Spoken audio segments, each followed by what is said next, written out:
नमस्कार, मैं हूं सुजाता पांडे और आप देख रहे हैं जियो बिहार के लाला की बात बदलाव की श्रृंखला। सो इस बार शिक्षक दिवस पे हम एक ऐसे शिक्षक को लेके आए हैं जो सिर्फ शिक्षा की बात नहीं करते, जो सिर्फ और सिर्फ टेक्स्ट बुक नॉलेज नहीं देते, जो आईआईटी और मेडिकल और आईएएस बनने की प्रेरणा आपको क्लासरूम में बैठे हुए बच्चों को नहीं देते, पर ये भी सिखाते हैं कि जब परिस्थितियां अनुकूल नहीं हो, जब कुछ भी आपके काम में नहीं आ रहा हो, तो कुछ भी काम सही नहीं जा रहा हो, तो कैसे हम उन सब चीजों को चेंज कर सकते हैं अपनी बुद्धि का इस्तेमाल करके, एक दृढ़ शक्ति के साथ जो हम नहीं करके आए हैं वो करने का हौसला रखें। आज हम मिलने वाले हैं अभिषेक जी से, जो जमुई में एक स्कूल चलाते हैं, जो स्कूल बिहार के उन गिनी चुनी स्कूल्स में है जिनमें आधुनिक तरीके से बच्चों को पढ़ाया जाता है, लड़कियों को आत्मरक्षक बनाया जाता है और साथ ही साथ ये भी सिखाया जाता है कि बच्चों, अगर टेक्स्ट बुक्स की जो शिक्षा है वो काम नहीं आए तो जीवन से शिक्षा लो और उसमें भी विजयी बनो। एक डिफिकल्ट टाइम को ओवरकम किया जाए, कैसे एक विपरीत परिस्थिति को अनुकूल बना के सच में विजयी बना जाए। अभिषेक जी, स्वागत है आपका। तो अभिषेक जी, बहुत बहुत शुक्रिया हमारे जियो बिहार के लाला बात बदलाव की सीरीज में हमारे साथ आने के लिए। तो ऐसे तो पेपर में बहुत पढ़ा आपके बारे में और कोरोना में जो भी आपने विपरीत परिस्थिति में काम किया है और एक नई दिशा दिखाई है, पर उसके पहले कि हम वो सब जाने, पर थोड़ा आपके फैमिली बैकग्राउंड के बारे में हमको बताइए, कैसे आप एजुकेशन सिस्टम में आ गए और कहाँ से शुरू हुआ ये सफर। बेसिकली मैं जमुई से ही हूँ। हम लोगों का बिजनेस फैमिली है। हम लोग काफी प्रकार के व्यवसाय करते थे और मेरी मम्मी और मेरे पापा जो है वो अपने बच्चों को हमेशा पढ़ाना चाहते थे। तो उनकी ये सोच थी कि मुझे पढ़ाना है बाहर, तो बहुत मुश्किल हुई उनको, और इसलिए उन्होंने उसी समय सोचा था कि जब कभी हम लोग बड़े होंगे तो हम लोग अपने एरिया में एक अच्छा स्कूल खोलेंगे, क्योंकि जितना भागदौड़ हम कर रहे हैं उतना भागदौड़ सब गार्जियन नहीं कर पाते हैं शायद। तो ये सोच थी उनकी। और अपनी पढ़ाई कंप्लीट करने के बाद मुझे जॉब करने में बहुत ज़्यादा इंटरेस्ट नहीं था, क्योंकि बिजनेस फैमिली से हूँ। तो हमेशा एक रहा है कि कुछ तो लीड करना है, कुछ तो डील करना है। तो उस समय फिर हम लोगों ने डिस्कस किया कि एक स्कूल स्टार्ट करना चाहिए हमें, क्योंकि हमारे एरिया में अच्छे स्कूल्स नहीं थे।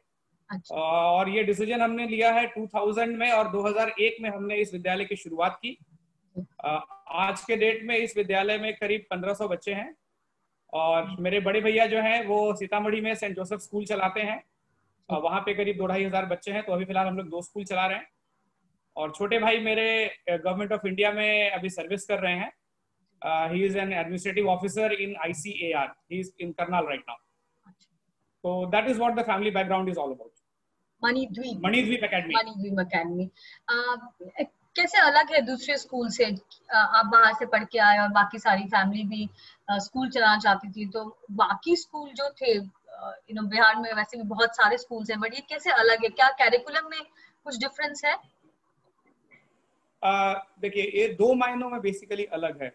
विद्यालय अपने शिक्षकों और जो उसको चला रहा है, जो प्राचार्य हैं, वो उन पर डिपेंड करता है कि स्कूल कैसा चलेगा। आप इंफ्रास्ट्रक्चर तो डिसाइड कर सकते हैं पैसे इन्वेस्ट करके, लेकिन स्कूल का आपका इंटरनल सिस्टम कैसा रन कर रहा है ये डिपेंड करता है कि जो आदमी लीड कर रहा है उसकी विजन कैसी है, उसके पास किस प्रकार का अनुभव है। तो साउथ इंडिया में एजुकेशन लेने के चलते मुझे बहुत बेनिफिट रहा, और मैंने कोशिश की कि जिस प्रकार से मुझे मेरे प्रिंसिपल सर या मुझे मेरे टीचर्स जिस प्रकार से उन्होंने मुझे पढ़ाया, समझाया या मेरी केयर की, मैं उसी प्रकार का माहौल अपने बच्चों को यहाँ पर दूं। और उसके बाद अच्छे टीचर्स लेकर आना हमारे लिए बहुत बड़ा चैलेंज था, जिसको हमने पूरा किया, क्योंकि मेरा कॉन्टैक्ट बहुत अच्छा था। आज भी मैं अपने प्रिंसिपल सर से बातचीत करता हूँ। और तीसरी जो सबसे बड़ी चीज हमने की है, हमारा स्कूल बिहार में सबसे पहला स्कूल है जो एक्सीड करिकुलम रन करता है। बिहार में फर्स्ट स्कूल थे हम लोग, ये भी मैं साउथ इंडिया से लेकर आया था। और आज के डेट में सिर्फ 4 या 5 स्कूल्स हैं जो इस करिकुलम को चला रहे हैं। तो इसमें क्या खास जानकारी चाहिए होगी तो मैं इसके बारे में थोड़ा सा बता सकता हूँ। जी जी जी, प्लीज बिल्कुल बताइए। इसमें सबसे खास बात यह है कि एक्सीड करिकुलम इसलिए बहुत अलग है क्योंकि ये नॉर्मल किताब लेकर टीचर्स को क्लास में जाने की इजाजत नहीं देता है। हर दिन जो टीचर्स क्लास में जाते हैं उनको एक लेसन प्लान प्रिपेयर करके पहले से मिलता है और टीचर को क्लास में जाने के पहले सबमिट करना पड़ता है कि हमने ये तैयारी कर ली है। तो nobody is allowed with the book. और दूसरा बेनिफिट ये है कि टीचर्स पढ़ाने का काम नहीं करते हैं, वो सारी चीजें बच्चे से पूछ के निकालते हैं।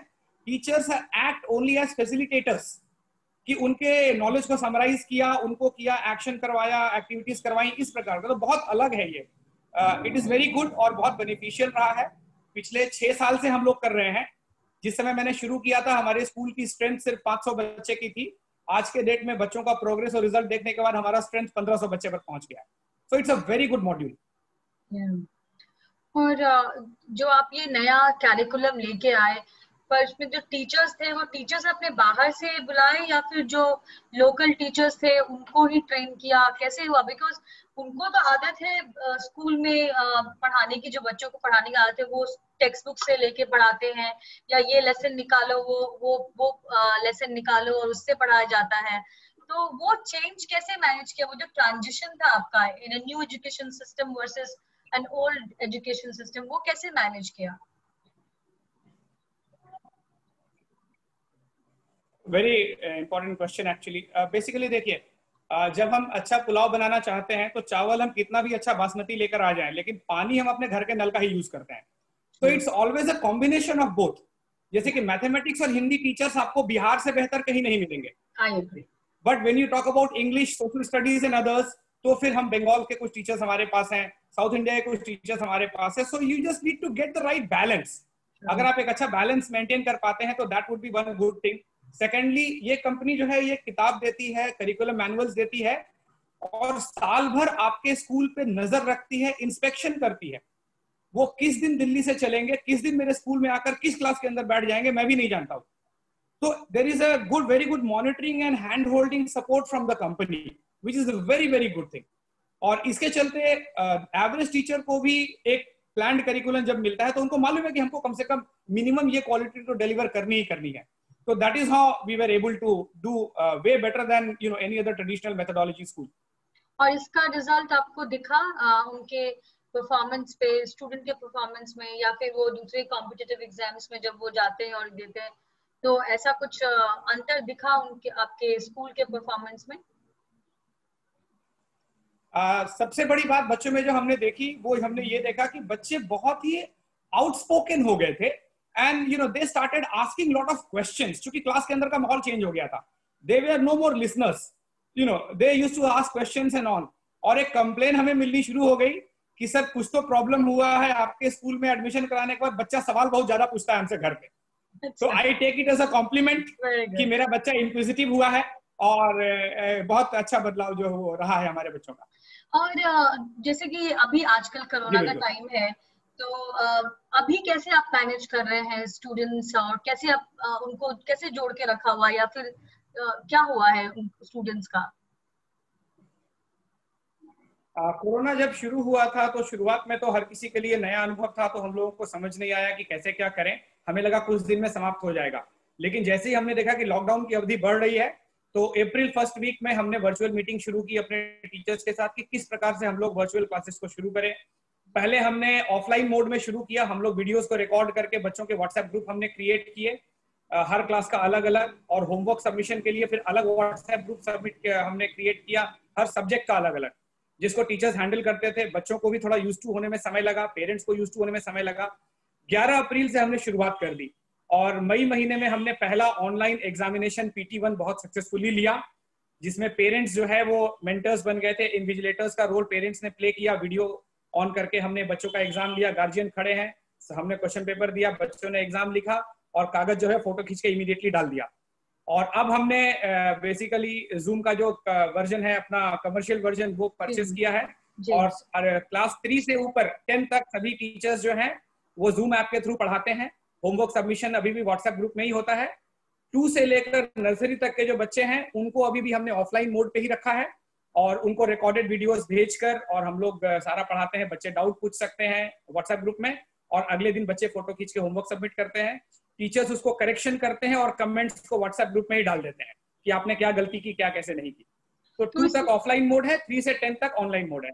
अच्छा, तो इसमें कैसे, मतलब जो इसमें भी मैं पूछूंगी क्योंकि स्टूडेंट के लिए भी ये बिल्कुल नया फॉर्मेट था, उनके पेरेंट्स के लिए भी बिल्कुल नया फॉर्मेट था, तो ये ट्रांजिशन कितना मुश्किल या कितना आसान रहा कि उनको एक क्लासरूम से ऑनलाइन टीचिंग में लेके गए, तो उसमें कुछ, और स्पेशली आपको कुछ ऐसा लगा कि अरे मुझे तो अब पेरेंट्स से जाके बात करनी पड़ेगी, ये अभी जो चेंज हो रहा है इसको चेंज करना जरूरी है, और वो इस बात को समझे कि हाँ नहीं ये जरूरी है? सबसे बड़ा चैलेंज हमारे लिए टीचर्स को तैयार करना था, क्योंकि टीचर्स के लिए बिल्कुल अलग अनुभव था कि क्लासरूम में तो हम कंट्रोल कर लेते हैं फिजिकली, ऑनलाइन क्लास में हम कैसे कंट्रोल करेंगे, विच is a very difficult thing.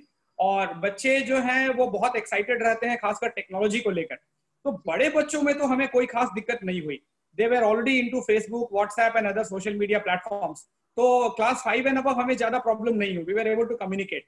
पर हमारा जो कम्युनिकेशन सिस्टम पेरेंट्स के साथ है, जो मैसेजिंग सिस्टम है, जो स्कूल का मैनेजमेंट सॉफ्टवेयर है, उससे हम लोग स्कूल का अपना एप्लीकेशन है, सारे पेरेंट्स उससे जुड़े हुए रहते हैं, ये हमने पहले से वर्कआउट किया हुआ था। अच्छा। तो इससे हमें अपनी बात पेरेंट्स तक पहुंचाने में बहुत सुविधा हुई। हमने हर चीज का रिकॉर्डेड मैसेज बनाया और हमने पेरेंट्स तक भेजा, पेरेंट्स उसको समझे। क्लास वाइज हमने पेरेंट्स की मीटिंग होल्ड की और उसके बाद उस प्रकार से हमने उसको टेकअप किया। अप्रैल का एंड आते आते हमारा क्लास बहुत अच्छे तरीके से, रेगुलर तरीके से चलना शुरू हो गया, जो कि एक बहुत बड़ा अचीवमेंट था हमारे लिए। तो सबके पास लेकिन ये लैपटॉप और फोन थे, जिन जो ये कम्युनिकेशन, ये नया तरीका था जो पढ़ाने का, उसको वो अडेप्ट कर पाए। They were able to do it. Most of them were able to do it. Very. अच्छा, अभी आप देखोगे कि जैसे ये टेक्नोलॉजी है, कोरोना के पहले ही, अभी कोरोना के साथ के बाद के समय तो ज्यादा बढ़ गया है। जैसे बहुत सारे एडुटेक कंपनीज आ रही है मार्केट में, बायजूस है और भी बाकी सारे हैं जो ऑनलाइन पढ़ाना और अलग तरह से पढ़ाने की बात कहते हैं। आपको क्या लगता है कि ट्रेडिशनल मीडियम और इनमें किसको इसके बारे में क्या कहना चाहते हैं आप? See, I would say that any new technology is a good thing and it should be welcomed. Number one. Number two, I don't think it is any kind of a competition or something, because things go hand in hand. आप घर का कितना भी अच्छा खाना बनाइए और खिलाइए, फिर भी आप अपने बच्चे को रात के दूध में हॉर्लिक्स देते ही देते हैं, you know, just to make sure that I'm giving him proper nutrition. So I suppose online portals are doing a great job, and it is not going to, because these are two very different things. Online portal is a very different thing, and physical presence of the students in the class and teachers is a very different thing.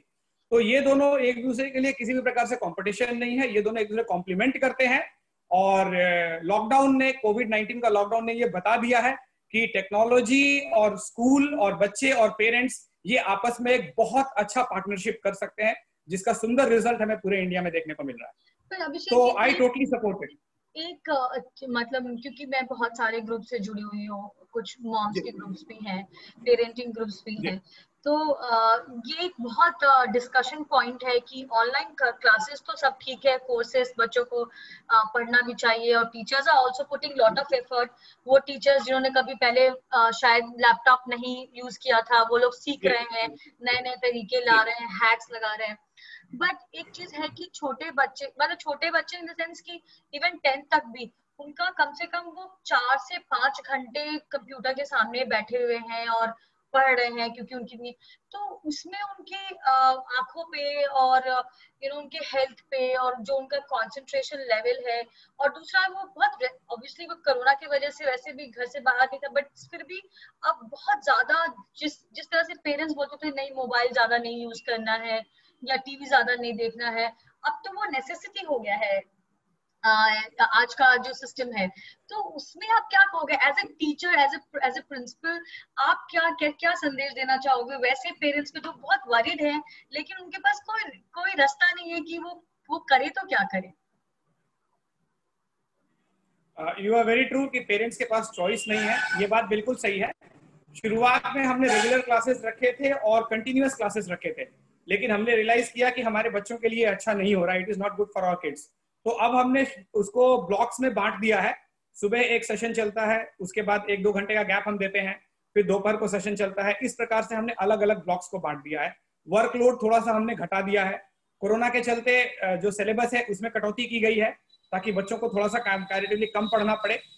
और रह गई बच्चों की बात कि उनके health के लिए है, तो हमने कोशिश की है, जैसे हमारा एक डांस क्लास का भी व्हाट्सएप ग्रुप है, तो बच्चों से को फिजिकली हम लोग एक्टिव रखने की कोशिश कर रहे हैं। डांस टीचर जो है वो अपनी रिकॉर्डेड वीडियोस डालती हैं और बच्चे प्रैक्टिस करते हैं शीशे के सामने और अपना वीडियो बना करके उस पर डालते हैं। या पीटी टीचर है हमारे, तो वो अपना एक मॉड्यूल देते हैं और उसको 5 मिनट का कि आप इसको कर करके अपना वीडियो अपलोड करो। तो kids are very happy and very enthusiastic और उनकी एक्टिविटी भी हो जाती है। तो somehow we are just trying to manage and balance it, but it is a worrying situation. It is definitely not a good situation. Well, we can't do anything about it. I hope the world gets out of this very soon. Yeah.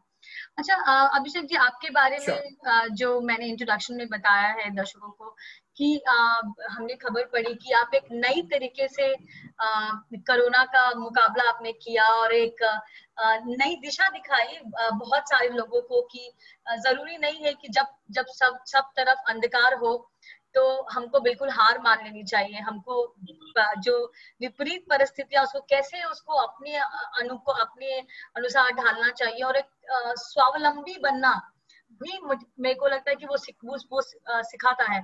उसके बारे में आप बताइए, क्योंकि बिल्कुल अलग पहल है किसी की मतलब मुझे नहीं लगता किसी ने किया है ये। जो काम मैं कर रहा हूँ डेफिनेटली ये out of the comfort zone है, आपकी बात बिल्कुल सही है। लेकिन हमसे बेसिकली एक टीचर से या एक प्रिंसिपल से हमेशा बच्चे या पेरेंट्स ये उम्मीद करते हैं कि ये जो है ये लीडर्स हों, ये लीड करें और ये नए रास्ते दिखाएं। हमसे वो उम्मीद की जाती है, तो हमारे लिए रिस्पॉन्सिबिलिटी और जिम्मेदारी बहुत बढ़ जाती है। मार्केट में जब मैं जाता हूँ कभी अपने पर्सनल काम से भी, तो मुझे बहुत ध्यान रखना पड़ता है, मैं कॉन्शियस रहता हूँ क्योंकि कौन सा बच्चा किस जगह से मुझे देख रहा है मैं नहीं जानता हूँ। तो I can not behave as a normal, जैसे मैं नॉर्मल बिहेव करूँ, मुझे हमेशा कॉन्शियस रहना पड़ता है। तो हमने ये सोचा कि आखिर कौन सी ऐसी चीज है जो हम ऐसा करें जो मेरे जॉब प्रोफाइल को सूट भी करता हो और प्लस ये एक अच्छा ऐसा आसान टॉपिक होना चाहिए या आसान काम होना चाहिए जो कोई भी कर सके, प्लस प्रॉफिटेबिलिटी अच्छी होनी चाहिए। तीसरा चीज, लॉकडाउन में बहुत सारे रिस्ट्रिक्शंस हैं, वो रिस्ट्रिक्शंस भी हम नहीं तोड़े, हमें इसका भी ध्यान रखना था। सारी चीजों को स्टडी करने के बाद हमें 2-3 ऑप्शंस मिले थे जिसमें मशरूम हमें सबसे ज्यादा पसंद आया। न्यूट्रिशन का बहुत अच्छा रहता है मशरूम, हमारे इम्यूनिटी को बूस्ट करता है। आज के डेट में तो हर चीज इम्यूनिटी बूस्टर बोल के बिक रही है, मशरूम सचमुच में बूस्ट करता है। और हमारे स्टाफ के लिए बहुत इंपॉर्टेंट था कि टीचर्स तो बिजी हैं, उन्हें किसी प्रकार से हम सैलरी दे रहे हैं, लेकिन जो नॉन टीचिंग स्टाफ है उनके लिए ऑलमोस्ट कोई काम नहीं रह गया। तो हमें उनको सपोर्ट करना बहुत जरूरी था कि हम उनको कैसे सपोर्ट करें, उनकी फैमिली कैसे चलेगी। सॉरी। तो सारी चीजों को देखने के बाद मशरूम हमें समझ में आया। मैंने बताया कि मेरा छोटा भाई जो है वो एग्रीकल्चर डिपार्टमेंट में सेंट्रल गवर्नमेंट में पोस्टेड है, तो मैंने उससे बातचीत की। काफी मशरूम के साइंटिस्ट उसके इंस्टीट्यूट में काम करते हैं, उन लोगों से मैंने डिस्कशन किया और उन्होंने हमें बताया कि हाँ सर आप कर सकते हैं, बहुत मुश्किल नहीं है। उन्होंने गाइडेंस दी। फिर कुछ फार्मर्स से मैंने बातचीत की, हरियाणा में बहुत सारे मशरूम ग्रोइंग फार्मर्स हैं। मैंने बताया कि मैं एक प्रिंसिपल हूँ ऐसा ऐसा और मुझे कुछ करना है मशरूम में, तो वो बहुत अच्छा लगा उन्हें, उन्होंने बहुत मदद की हमारी। और सारी चीजें लोकली अवेलेबल थी, भूसा लगता है, प्लास्टिक लगता है, पानी, हवा, एयर कंडीशनिंग, ज्यादा कुछ लगता नहीं है। सिर्फ बीज हमें मंगवाना था, तो बीज मैंने मंगवा लिया हरियाणा से, यहाँ लोकल अवेलेबल नहीं था अभी। और उसके बाद मैंने शुरू कर दिया। शुरू करने के बाद हमने पायलट प्रोजेक्ट के तौर पर 100 बैग्स के साथ शुरुआत की थी कि देखें क्या होता है। करीब 20-22 दिन के बाद हमारा जो मशरूम है वो निकलना शुरू हुआ और पहले दिन हमें लगा अब इसको हम सेल आउट कैसे करेंगे, हम बेचेंगे कैसे मार्केट में। तो हमने भेजा हमने पैकिंग वगैरह सारा का इंतजाम किया, पैकेट्स मंगवाए, पन्नी मंगवाई, स्टिकर प्रिंट किया, क्योंकि प्रेजेंटेशन बहुत जरूरी है। आप किसी प्रोडक्ट को गलत तरीके से मार्केट में नहीं दे सकते हैं, उसको रिकॉग्नाइज नहीं करेंगे। तो फाइनल प्रोडक्ट हमने जब मार्केट में भेजा तो लोगों ने बहुत सराहा, हमें बहुत अच्छा सपोर्ट मिला और मुश्किल से 6-7 दिन हुए हैं। 7 दिन के अंदर हमारे पास प्रतिदिन का डिमांड है करीब 15 से 20 किलो का, जबकि हमारा प्रोडक्शन मात्र 5 किलो का है। और उसके बाद मैंने 3 दिन जी जी प्लीज। तो आपने कैसे ये क्लासरूम्स को कैसे यूज किया? उस समय क्या स्कूल्स बंद थे आपके? जो उस समय स्कूल तो बंद मैंने जुलाई में जाकर डिसीजन लिया, क्योंकि मैंने देखा कि ये लॉकडाउन तो बढ़ता ही जा रहा है, इसका कोई अंत नहीं है। और वैक्सीन आने का कोई चांसेस नहीं है, तो इस कंडीशन में तो बच्चों की जिंदगी खतरे में डाली नहीं जाएगी विद्यालय शुरू करके। तब मुझे लगा कि नहीं, कुछ ना कुछ तो अब करना ही पड़ेगा। तो जुलाई के, क्योंकि 1 महीना तो स्टडी ही किया कि आखिर करना क्या है मुझे, सॉरी, तो जुलाई के अंत में जाकर के मैंने डिसीजन लिया कि यही करना है। सारी चीजों का इंतजाम किया मैंने, और उसके बाद हमने क्लासरूम के डेस्क और बेंचेस को दूसरे क्लास में शिफ्ट किया। फिलहाल हमने 2 क्लासरूम्स में शुरुआत की इसकी, और उसके बाद अब जब हमें रिस्पांस मिला है तो हम बाकी क्लासरूम्स को भी खाली करके उसमें स्ट्रक्चर बना रहे हैं। बहुत आसान, मुझे लगता है एक क्लासरूम को कन्वर्ट करने में मशरूम फार्म में आपका खर्च है मात्र 4 से 5 हजार रुपया। कैन यू इमेजिन, 5,000 रुपीज में आप पूरे क्लास को 100 या 150 बैग का फार्म कन्वर्ट कर सकते हैं। 5,000 रुपया भी नहीं लगता है। It is so easy. तो ये जब आपने किया, क्योंकि जनरली जो हम सुनते हैं कोरोना में वो यही कि स्कूल बंद है, स्कूल के टीचर्स को निकाल दिया गया क्योंकि इनकम नहीं है, या फिर जो नॉन टीचिंग स्टाफ है उनकी तो सबसे पहले जॉब जाती है।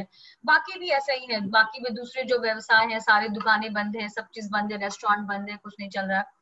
तो इसमें ये इनोवेशन करना, मतलब टेक्निक तो होगी पर उसको यूज करना, जब आपने ये किया और उसका एक सफल प्रयोग रहा, तो आपके आसपास के जो लोग थे, जो भी लोग थे, क्या वो आपके पास आए और इससे थोड़ी प्रेरणा उनको मिली कि वो भी अपनी जो दुकान है जो बंद पड़ी हुई है, या जो भी उनका जो व्यवसाय है जो नहीं चल रहा है अभी, उसको यूज करके कुछ ऐसा करें जिससे कि पैसे की तो इनकम हो ही हो, बस जो मजदूर जिसकी नौकरी छूट गई है, या फिर वो लोग भी जो माइग्रेंट्स हैं और वो बॉम्बे दिल्ली से वापस आए हैं, और घरों में जगह तो काफी होती है, जगह तो होती है, बट आइडिया नहीं होता कि अब हम करें क्या। नौकरी तो छूट गई, गांव वापस आ गए, पर गांव पे तो आय का कोई स्रोत नहीं है, परिवार तो खाने के लिए है, उसके बाद उनको भी पैसे चाहिए, बाकी बच्चे भी हैं, सब कुछ है, तो उसमें तो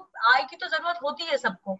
तो उसमें क्या लोग आपके पास आए, और या फिर आपने जाके क्या इस चीज को बढ़ावा देने की कोशिश की, लोगों को बताने की कोशिश की कि देखिए, जब मैंने शुरुआत की, जी बिल्कुल बिल्कुल, जब मैंने शुरुआत की तो आस पड़ोस का रिस्पॉन्स बहुत अच्छा नहीं था, चूंकि इसका जो कंपोस्ट बनता है, जो खाद बनती है, वो थोड़ा सा शुरुआती के 3-4 दिन स्मेल देती है, क्योंकि उसमें उसको सड़ाया जाता है, उसको कंपोस्ट बनाने के लिए खाद को, भूसे को सड़ाया जाता है।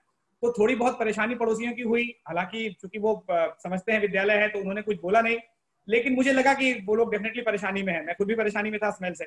तो शुरुआत में थोड़ा सा दिक्कत हुआ, पर जैसे ही उन्होंने देखा कि इस प्रकार से सर ने कुछ लगाया है सिलेंडर, चूंकि हमारा ओपन चारों तरफ खिड़कियां हैं बिल्डिंग में, रोज सुबह खिड़की खुलती है तो देखते हैं अंदर क्या हो रहा है, नहीं हो रहा है। तो फिर उन्हें लगा कुछ तो नया हो रहा है, तो कुछ लोगों ने आना, पूछना और जानना शुरू किया कि सर आप क्या कर रहे हैं नया ऐसा। तो हमने कहा भाई ऐसा ऐसा हम कर रहे हैं। और जब फाइनली प्रोडक्ट निकला और हमने मार्केट में भेजा, उसके बाद मुझे कई लोग बधाई देने आए पड़ोस से हमारे, वो बहुत खुश थे कि सर ये तो बहुत अच्छी चीज आपने निकाल दी है। और कई लोगों ने मुझे ट्रेनिंग के लिए संपर्क किया है कि सर मैं भी शुरू करना चाहता हूँ, आप मुझे मदद कीजिए। इसके लिए मैं नेहरू युवा केंद्र के एक कार्यक्रम में मैं पार्टिसिपेट कर रहा था, वहां पर कई यूथ थे हमारे, बहुत सारे यूथ लोग थे जिन्होंने पार्टिसिपेट किया था। वहां पे मैंने इस बात को रखा, मैंने उनको कहा कि आप आइए, आप देखिए, आप सीखिए और आप इस चीज को कीजिए। प्लस सितंबर में फर्स्ट वीक में मैं ट्रेनिंग का डेट रखने वाला हूँ। मैं उन सारे लोगों को इनवाइट करना चाहता हूँ जो लोग इसको देखना, सीखना और करना चाहते हैं, क्योंकि कुछ ना कुछ होना चाहिए। और आप किसी भी जगह पर हो, एक सप्लीमेंट्री इनकम, एक बैकअप प्लान आपके पास हमेशा होना चाहिए, just to have a successful life. You cannot rely on just one thing. If you keep all the apples in a single basket, there are chances every apple may get spoiled. So you need to have something at the backup. So it is a very good option for a backup, जो कि आपको एक supplementary side से income दे सकता है। लोग बहुत खुश हैं, मीडिया से मुझे बहुत सपोर्ट मिल रहा है, वो लोग बहुत इंटरेस्ट लेकर इसको फैला रहे हैं, और बहुत लोग जो है वो उसको देखकर प्रेरणा लेते हैं कि भाई इस जब डायरेक्टर होने के नाते, प्रिंसिपल होने के नाते इन्होंने किया है तो हम क्यों नहीं कर सकते हैं। थोड़ा सा कंफर्ट जोन से निकलना पड़ेगा लोगों को, but I think it is going to make a very good change in our area. जी, यही बात हमको भी बहुत भाई की, जब इस श्रृंखला में हम बदलाव की बात करते हैं, और हमारे यहाँ एक स्पेशल जोन है जिसको बोलते हैं टीचर जोन, कि टीचर यही करेगा, यही करेगा, ऐसा ही दिखेगा, इस तरह बोलेगा और इतना ही कमा सकता है, और उसका काम यही है ऐसी धारणा है और उसको आप तोड़ रहे हैं। तो इसलिए आप जो कर रहे हैं वो बहुत सराहनीय काम है। और ये भी दिखाता है कि जब सब कुछ बिल्कुल अच्छा नहीं चल रहा हो तो कैसे उसमें सिल्वर लाइनिंग ढूंढते हैं और उसको बिल्कुल सक्सेसफुल करते हैं और दूसरों के लिए भी प्रेरणा स्रोत बनते हैं। तो बहुत अच्छा काम है आपका ये। अच्छा अभिषेक जी, आपने किया एक ऐसा काम जो कोरोना में किसी ने नहीं सोचा और उसको सक्सेसफुल किया और इससे कोई फर्क नहीं पड़ा कि लॉकडाउन है और आप क्या कर रहे थे पहले और अभी आप क्या कौन सा एक्सपेरिमेंट करने जा रहे हो। जैसे आप बोल रहे थे लोग क्या कहेंगे, ऑब्जेक्शन, ये वो ऑल दैट। अभी बहुत न्यूज है और बहुत चर्चा में है ये IITZ की जो परीक्षा है और NET की जो परीक्षा है उसको पोस्टपोन करने के लिए बिकॉज ऑफ कोविड। इस पे क्या विचार है आपका? कुछ लोग बोलते हैं कि अभी तो ये कोरोना तो एक तरह से जीवन में रहने ही वाला है, वैक्सीन आ भी गई तो भी ऐसा नहीं हुआ कि एक दिन में सारा देश इससे मुक्त हो जाएगा या फिर अगले दिन सब कुछ नॉर्मल हो जाएगा।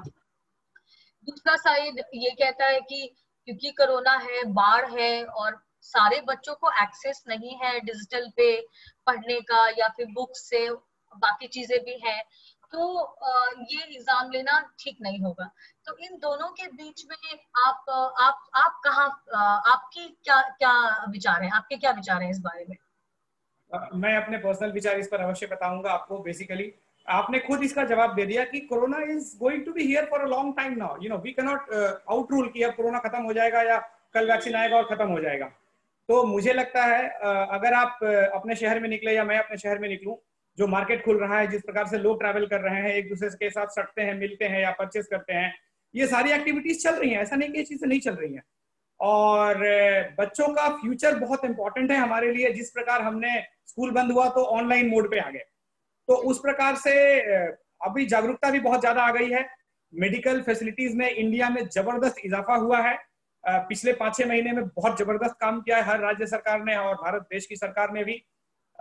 तो मुझे लगता है कि अब एक ऐसा समय है जहां पर थोड़ा सा रिस्क लिया जा सकता है। लोग केयरफुल हैं, लोग अपना ख्याल रख सकते हैं, दूरी को थोड़ा मेंटेन कर सकते हैं, इसमें मुझे कोई दिक्कत नहीं दिखती है। बाकी सारे रोजमर्रा के काम हम कर रहे हैं, मार्केट्स खुल रहे हैं। तो ऐसे स्थिति में मुझे ऐसा लगता है कि IIT परीक्षा करवाने का जो फैसला सरकार ने लिया है और सुप्रीम कोर्ट ने भी इस पर अपनी मोहर लगाई है, तो definitely they have a vision towards it and I don't think it is anything wrong. इसमें कुछ गलत नहीं है। अगर स्टेट गवर्नमेंट्स जो है वो प्रॉपर स्टेप्स लें, एजेंसीज प्रॉपर स्टेप्स लें, तो I think it can be done successfully. क्योंकि बच्चों के भविष्य का सवाल है, ये बहुत इंपॉर्टेंट है। अपने बच्चों के भविष्य के लिए कौन सा रिस्क, हम कितने बड़े बड़े रिस्क लेते हैं। और जितनी मौतें हमारे यहाँ कोरोना से हुई हैं उससे कम मौतें हमारे यहाँ एक्सीडेंट से या अन्य बीमारियों से होती हैं, ऐसा नहीं है। तो मैं ये नहीं कहता हूं कि रिस्क कम है, बट व्हाट आई से is that we are more prepared, we are more careful, we have been with corona for a long time now and we can still go and give the examination safely. I think we have a suitable platform. Agencies and government should just come forward, take proper initiative, वो resources को लगाएं और इसको अच्छे से successfully करवाएं और example set करें कि इस प्रकार के पैंडेमिक में भी हम लोगों ने सक्सेसफुल तरीके से बिना ज्यादा रिस्क लिए, थोड़ा रिस्क तो रहेगा, इसको हमने करवाया। तो that will be an example for others. Governments are there to set examples, governments are not there to bend down on their knees. जी नहीं, इस पे काफी पॉलिटिक्स भी हो रही है। तो मैंने सोचा कि मैं आपका भी एक टीचर होने के नाते आपका व्यू भी जानना बहुत जरूरी है। हम तो स्टूडेंट की बात तो मीडिया में आ ही रही है, पर टीचर्स क्या सोचते हैं ये भी जानना बहुत जरूरी है। जी जी। अच्छा अभिषेक जी, आप जानते हैं कि अभी इलेक्शन होने वाला है और अभी चारों तरफ से इलेक्शन, बिहार तो वैसे भी काफी एक्टिव हो जाता है इलेक्शन में और राजनीति में खास रुचि है लोगों की। पर एक लोग बात करते हैं विकास की, लोग बात करते हैं पुल टूट गया, बाढ़ आ गया, बाकी सारी चीजों की, कुछ लोग बात कर रहे हैं अच्छे जल की, कुछ बात कर रहे हैं रोजगार की, कुछ बात कर रहे हैं इमिग्रेंट वर्कर्स की, और बाकी सारी चीजें जो है। लेकिन मुझे कहीं नहीं दिखाई देता कि लोग एजुकेशन की बात कर रहे हैं, एजुकेशन सिस्टम चेंज करने की बात कर रहे हैं। जो दिल्ली में हुआ, जो कि एक सरकारी स्कूल जो गवर्नमेंट स्कूल है उनको इस काबिल बनाया गया कि वो प्राइवेट स्कूल के बच्चे जो हैं उनके बराबर जो सरकारी स्कूल के बच्चे वैसे पढ़ें, उनको मॉडर्नाइज किया गया, उनको डिजिटलाइज किया गया, उस पर ध्यान दिया गया। और उसके लिए काफी दुनिया में काफी सराहना हुई उस सरकार की, स्पेशली एजुकेशन में। हमारे यहाँ कोई ऐसी बातें क्यों नहीं करता, और इस पे क्या क्या विचार है आपका कि क्योंकि बिहार बदलेगा, हम बात बदलाव की कर रहे हैं इसलिए, और मुझे लगता है कि अगर हम बात शिक्षा की नहीं करेंगे तो बिहार बदलेगा कैसे? स्कीम्स तो बहुत सारी आएंगी जाएंगी, पर जो अगर उसको बनाने वाले शिक्षित नहीं होंगे, उसको इम्प्लीमेंट करने वाले शिक्षित नहीं होंगे, और जो उनको उस स्कीम को उसका फायदा उठाने वाले शिक्षित नहीं होंगे, तो वो स्कीम सक्सेस कैसी होगी? और क्यों बात नहीं करता कोई एजुकेशन सिस्टम की? ये बहुत ही महत्वपूर्ण मुद्दा आपने एक्चुअली उठाया है, और ये इसके आंकड़े एक्चुअली चिंतित करने वाले हैं। जिन आंकड़ों को हम देखते हैं बिहार में, वो बहुत चिंताजनक है बेसिकली। और मैं जब भी गवर्नमेंट का जो नोटिफिकेशन आता है अनलॉक फेज में, हर चीज खुलेगा धीरे धीरे, हर चीज खुल रहा है धीरे धीरे, बाकायदा एजुकेशनल इंस्टीट्यूशंस के हर बार ये रहता है कि स्कूल कॉलेज बंद रहेंगे, ये पहली लाइन रहती है। बाकी सब कुछ मुझे ऐसा लगता है कि जिस प्रकार से गवर्नमेंट मार्केट में या अन्य जगहों पर या शहर के किसी भी कोने में जितना सोशल डिस्टेंसिंग, जितनी साफ सफाई मेंटेन नहीं कर पा रही है, उससे बहुत बेहतर तरीके से स्कूल्स अपने अंदर में चीजों को मैनेज कर सकते हैं। ये मेरा पर्सनली ऐसा मानना है, क्योंकि उस प्रकार का एडमिनिस्ट्रेटिव टीम हमारे पास रहता है, बच्चे हमारे पास रहते हैं इस प्रकार के, जो हमारी बातों को मानते हैं और समझते हैं। तो नहीं देख पाना और हर बार इसको एक साइड फैक्टर कर देना, ये एक बहुत गलत मैसेज जा रहा है पेरेंट्स को भी कि शिक्षा बहुत इंपॉर्टेंट नहीं है। आज भी कई ऐसे मुद्दों पर चुनाव लड़कर जीत जाते हैं लोग, जिन मुद्दों को सुनकर हंसी आती है, चाहे वो जात की बात हो, पात की बात हो, या फिर नल जल योजना हो। नल जल योजना अच्छी योजना है, लेकिन बिहार के हर एरिया में पानी की बहुत कमी है ऐसा नहीं है, कुछ एरिया से पानी की बहुत कमी है। अब बिहार को शायद नल से ज्यादा नाली की आवश्यकता है, क्योंकि ड्रेनेज सिस्टम हमारा बहुत पुअर है।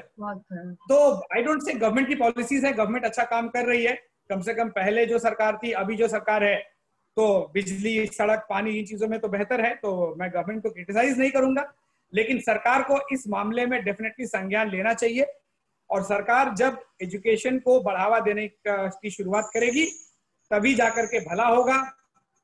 गार्जियन का रोल इसमें उतना ही इंपॉर्टेंट है।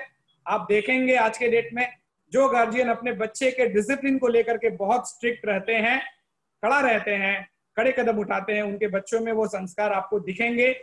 आज के डेट में इसमें भी हमें बहुत कमी दिखाई दे रही है। बच्चा कर देता है, बड़ा बड़ा गार्जियन उसके बदले माफी मांगने चला आता हमारे पास, अच्छा सर एक बार माफ कर दीजिए, गलती कर दिया मेरा बच्चा। उसको वहीं पर कम से कम समझाना चाहिए, बताना चाहिए। आवश्यकता पड़े तो माँ बाप होने के नाते उसको आप एक चांटा मार सकते हैं, उसमें कोई बुरी बात नहीं है। हम लोगों ने पिटाई खाई है अपने माता पिता से, अपने गुरुओं से, और आज यहाँ पर खड़े हैं। कौन सा नुकसान हो गया हमारा? कोई नुकसान नहीं हुआ। तो मुझे लगता है गार्जियन को, सरकार को, जनता को इन चीजों को उठाना चाहिए कि एजुकेशन एक बहुत अहम मुद्दा है, और जो आदमी इस मुद्दे को उठाए उस आदमी को वोट देना चाहिए। जो पार्टी इस मुद्दे को उठाए उस पार्टी को सपोर्ट करना चाहिए, तभी जाकर के ये मुद्दा हमारा हाईलाइट होगा। क्योंकि अगर जनरेशन हमने नहीं संभाला, आप बहुत अच्छी ट्रेन बना दीजिए ना, मग चोरी करके लेके चले जाते हैं, तकिया चोरी करके लेके चले जाते हैं। ये क्यों होता है? ये शिक्षा के अभाव के कारण होता है।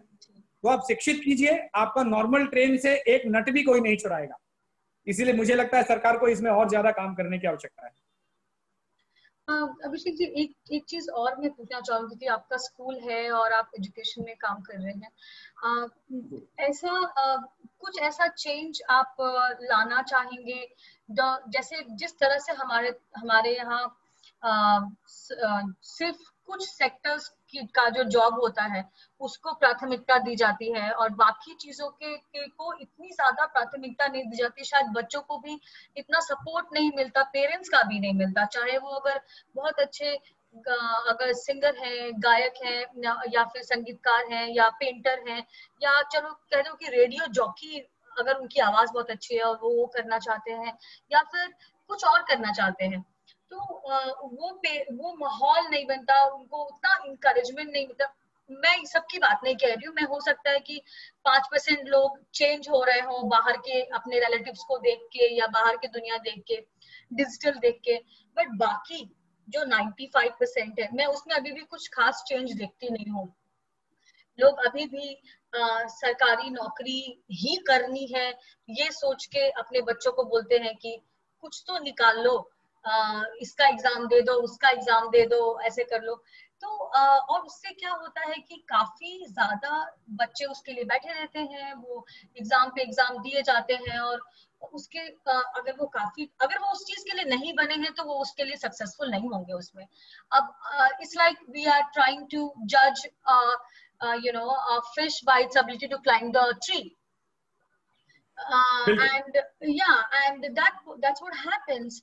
और बच्चा बिल्कुल फ्रस्ट्रेट हो जाता है और उसको लगता है कि वो खुद ही फेल्यूर है, हालांकि अगर उसको कुछ और करने दिया जाता, चलो कुछ और नहीं तो अपना कोई व्यवसाय ही शुरू करने को दिया जाता, तो वो आप स्कूल तो बहुत इम्पोर्टेंट। आई मीन, आप पेरेंट्स से बात करते हैं, आप बच्चों से बात करते हैं, क्या आप सिर्फ टेक्स्ट बुक और the mode of imparting education change कर रहे हैं, कि education is not just about textbook but it is about the life at large, वो देने की आप कोशिश करते हैं अपने स्कूल में?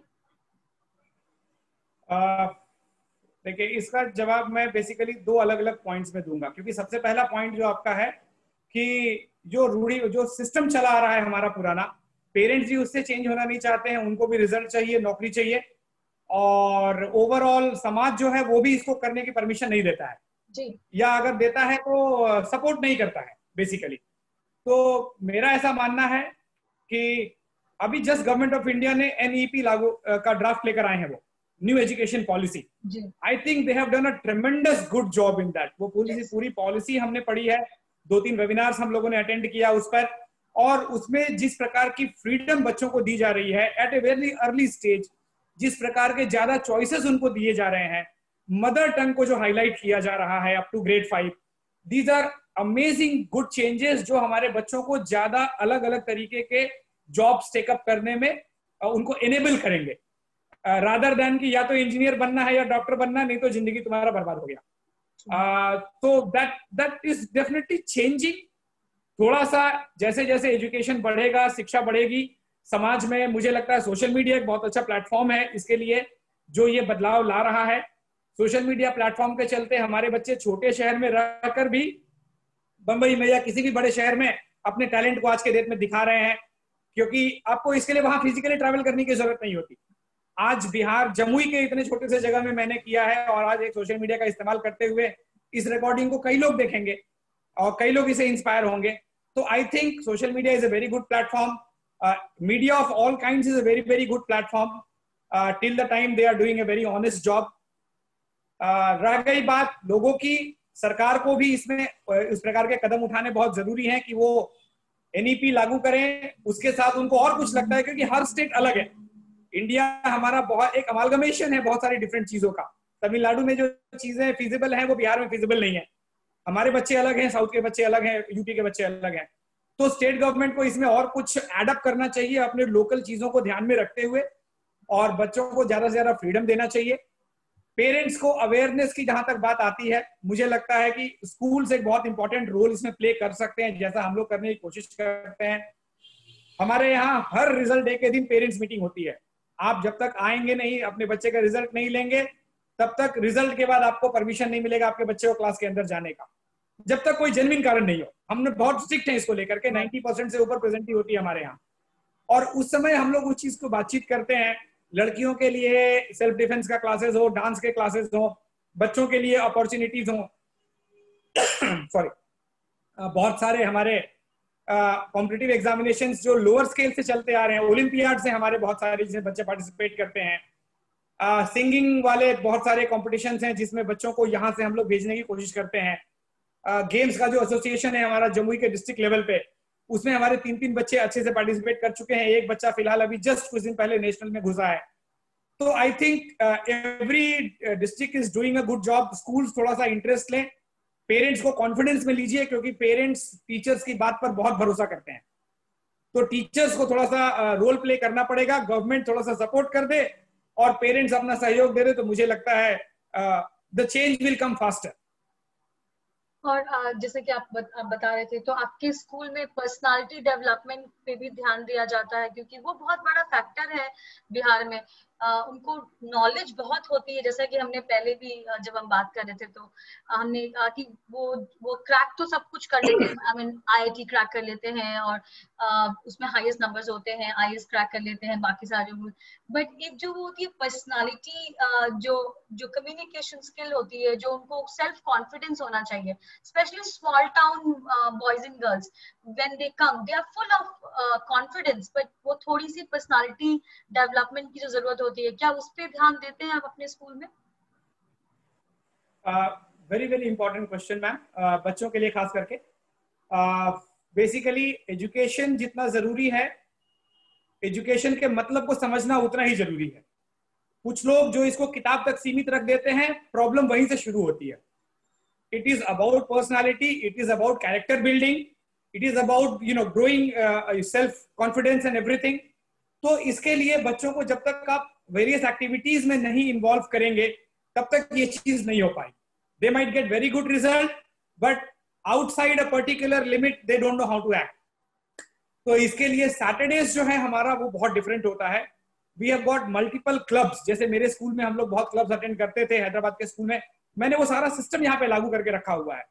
सैटरडेज को एकेडमिक किताब की पढ़ाई नहीं कर सकते हैं आप, आपको किसी न किसी क्लब एक्टिविटी पार्टिसिपेट करना ही करना है।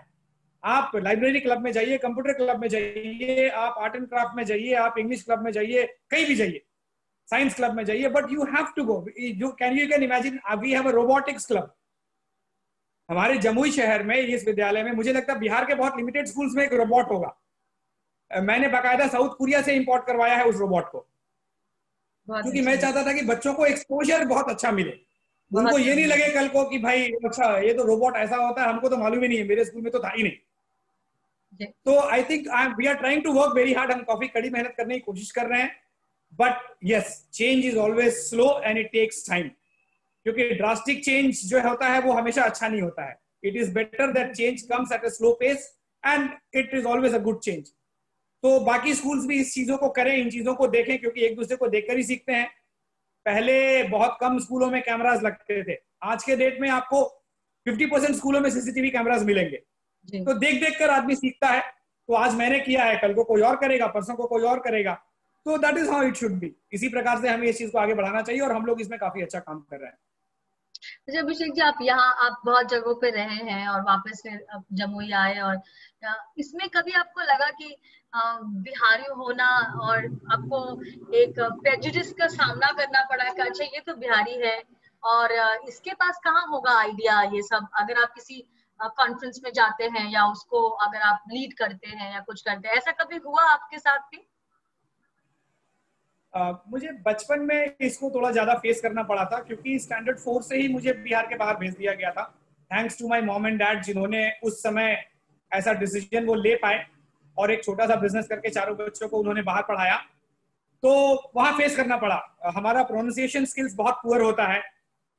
सोशल शब्द को मैं सोशल बोलता था और बहुत मजाक उड़ता था मेरा। तो ऐसी कई सारी चीजें हैं जो होती थी। और उसके बाद उस समय लालू जी का राज था, तो बहुत कुछ सुनने मिलता था, आज तक सुनने मिलता है हमें। बट मुझे लगता है कि उन सब को बिहारी जो भी हैं वो अपनी मेहनत से उसको जवाब दे देते हैं। मैं जिस स्कूल में गया तो शुरुआत में मुझे बहुत दिक्कत हुई। पहला एग्जामिनेशन हुआ, पहले एग्जामिनेशन में 3rd रैंक। तो उसके बाद फिर उनका फ्यूज ही उड़ गया कि ये पहले एग्जामिनेशन में 3rd रैंक कहां से लेके चला आया। मुझे इतना बुरा लगता था कि मैं गेम्स नहीं जाता था और मैं डॉर्मिटरी में बैठ के पढ़ता था।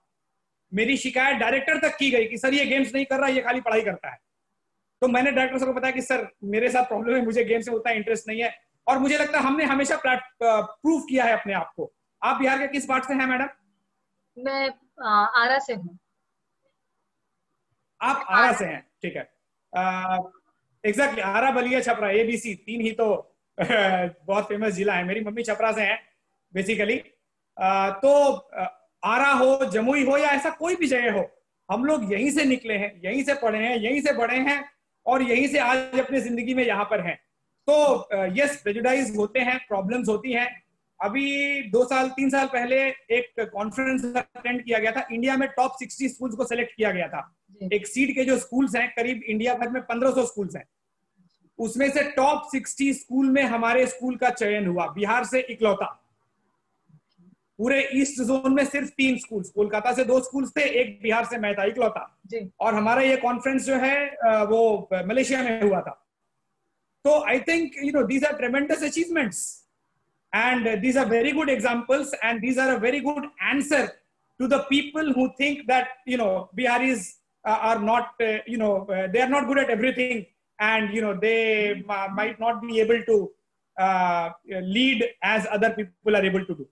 I think we are doing a good job, ma'am, and our kids are going to do a much better job than us. Of course. अभी तो किड्स का पता नहीं, बट हाँ आई थिंक मैं कोशिश कर रही हूँ, आप कोशिश कर रहे हैं, बहुत सारे ऐसे लोग हैं जो कोशिश कर रहे हैं। हम इस प्लेटफॉर्म को बनाने का हमारा एक ही लक्ष्य था कि जो कॉमन परसेप्शन है बिहार को, जो स्टीरियोटाइपिंग है, उसको हम तोड़े। हम अलग अलग बिहार के छोटे छोटे जगहों से वैसे लोग को लेके आए जो कारनामे कर रहे हैं, पर उनके बारे में मेन स्ट्रीम मीडिया बात नहीं कर रही है, और उनको एक प्लेटफॉर्म दे। हम सिर्फ बिहार में नहीं, बिहार के बाहर नहीं, देश विदेश में भी पहुंचे उन तक बात, और लोग जाने कि ये क्यों कहा जाता है कि एक बिहारी सब पे भारी। तो हम वो करने की कोशिश कर रहे हैं, और यही होगा जो है बात बदलाव की का मेन उद्देश्य यही है। So thank you so much, आपने बात किया, इतना अच्छा लगा और इतनी सारी बातें बताई हमको। अभिषेक जी, एक चीज मुझे बात जाननी थी कि अगर ये जो ट्रेनिंग आप देते हैं, ऑनलाइन ट्रेनिंग, क्या हम ये फ्यूचर में इस प्लेटफॉर्म पे कर सकते हैं? जो हमारे पास 15,000 लोग हैं अभी, और जब अभी हम कोशिश कर रहे हैं कि हम 1 लाख लोगों को इस साल तक जोड़ पाए, और वो बिहार के हर एक, और मैक्सिमम उसमें यूथ है, तो जो 25 साल से ऊपर है और मेल है, तो ये इट मेक सेंस कि हम कुछ ऐसा प्लेटफॉर्म प्रोवाइड करें जहाँ पे वो खुद स्वावलंबी बने, कुछ अलग सोचे, rather than just ये कि अगर सरकारी नौकरी नहीं मिली तो दूसरे स्टेट में जाके नौकरी करनी है। तो हम आपसे उसके बारे में बात करेंगे, और अगर पॉसिबल है तो आप हमारे प्लेटफॉर्म पे लोगों को बताइए कि आपने जो किया है ये कोरोना में, और जिसके लिए दुनिया आपकी वाहवाही कर रही है, उससे दूसरे भी कैसे शिक्षा ले सकते हैं।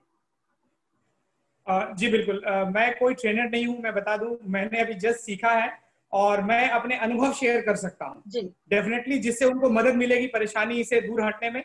और हमें जो है अपने भले के बारे में सोचने के साथ साथ ये देखना होगा कि हम समाज के लिए और कुछ क्या कर सकते हैं जी। तो you are more than welcome, कभी भी ऐसे ही आवश्यकता पड़े तो I am always reachable and I would be more than happy to help. Thank you. यही होता है एक सही शिक्षक, और इसीलिए हमने ये सोचा कि ये एपिसोड हम आपके साथ करें और दिखाएं कि आर्यभट्ट की धरती से तो हम आते हैं, पर वो सारी चीजें हम वापस से उसको प्रज्वलित करें और बिहार का नाम एक बार फिर से रोशन करें। तो थैंक यू सो मच, बिल्कुल रोशन होगा, बहुत बहुत धन्यवाद जी, बहुत बहुत धन्यवाद, thank you so much ji.